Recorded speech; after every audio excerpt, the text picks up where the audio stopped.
On today's agenda for lunch is a real easy go-to meal. It's actually a mock cabbage roll recipe I've come up with years ago. So you go ahead and boil up some brown rice, you cook up some hamburger meat, and I'm going to do two things out of this meal. I'm going to set aside a little bit of the brown rice and hamburger for our little dog Wally, which is right down here at my feet, as always, 16-year-old pug. And then I'm going to put a little bit of peas and carrots in his and warm that up for him. For ours, I'm going to go ahead and add in the brown rice hamburger meat mixture, some leftover cabbage and pork that we have. It's going to be super good. So let's go show you how easy it is. Okay, we have already cooked 1 cup of dried brown rice to 4 cups of water. We slow cooked it. You can also cook this in some chicken broth if you would like to, or beef broth, either one. I just use plain water. Set that aside. Alrighty, in a large pot, go ahead and put a little bit of olive oil, or whatever oil that you like to use, about a tablespoon. Cook up 1 pound of ground beef. You can also use ground turkey or ground chicken. Y'all there somewhere? Getting a steam facial. Okay, I've already got the hamburger meat cooked. It doesn't take it too long. I pulled out enough for our little Wally boy. This plus the rice plus his veggies will give him enough for 2 or 3 meals because I can mix it with kibble. So now we're going to add the brown rice to our mixture. Okay, you see the brown rice. Okay, over here to Wally's, our little pug, I've got a little bit of peas and carrots left, frozen. If you've got fresh, that would be wonderful. I'm going to put them all in. That was probably about a half a cup, maybe, a little bit over. Okay, mix those in, just enough to warm them up from being frozen.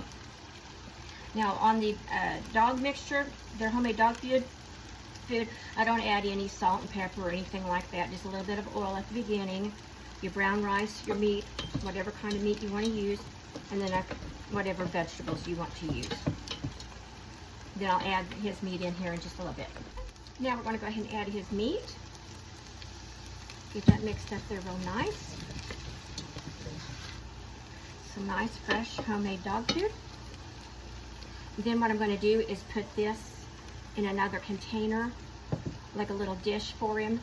Cool it off first, and then I'll give it to him because it's way too hot for him to try to eat right now.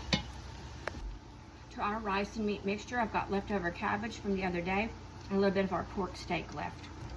So I'm going to go ahead and put all that in there. That's going to be so good, guys. It's going to offer that additional flavor. Mix it all up, and like I said, this is kind of an easy lazy man's or mock cabbage roll. Okay, and then what we'll do is we'll taste it and see if it needs any salt and pepper. Okay, I did decide it needs just a little drizzle of olive oil in here. It'll bring it a little bit of flavor, also a little bit of moisture. That's just a little drizzle, probably about a tablespoon, a little less. And just a little bit of salt and pepper. I don't need much because that pork was seasoned. So we're just going to put, this is 1/8 of a teaspoon of combined salt and pepper.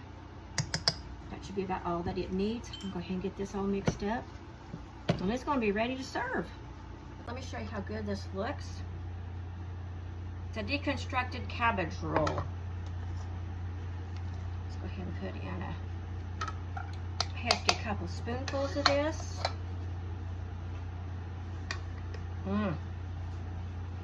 Doesn't that look delicious? I'll go ahead and get my husband's filled up here too. Okay. They are ready. This is how I finish mine off, guys. I always put a little bit of a spoon of butter in it. This is how I grew up eating cabbage rolls. My father was half Polish, 50%. My grandma was full Polish. And therefore I am 1/8. So we put a little bit of butter in there. Okay, now a lot of full-blood Polish, they make, when they do their cabbage rolls, they make like a tomato sauce mixture to go on top. My mother never did that. What we did, I'm getting ready to show you. My mom was from Oklahoma here, where we live. My dad was from Rhode Island. So we always had a mixture of different types of food, different cuisines, which was good for us growing up to be exposed to all the different types of food there were. Okay, that's what we do right there. Then I do a little bit of ketchup. Now I like the Zip and the Zine ketchup ads. We just do a little twirl.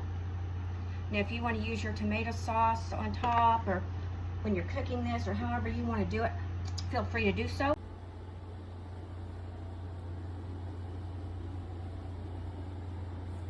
It is ready. I called the hubby in. You ready to taste? You bet. I did add a little bit of olive oil and a little tad of salt and pepper at the end. Want to see how good that looks, guys? Leftover cabbage made it real easy. And that leftover pork, hamburger, brown rice. Can't beat it. So good. Our little Wally Boys is ready too. I put his with peas and carrots, brown rice, hamburger meat, no seasonings, no onions, no nothing, over his kibble. He's hitting in style. He's sitting right here ready for it. I think he likes it, guys. Wally, you like it? He likes it. He likes it. Yum, Y'all have a wonderfully blessed day and happy cooking. Oh yeah, and happy eating.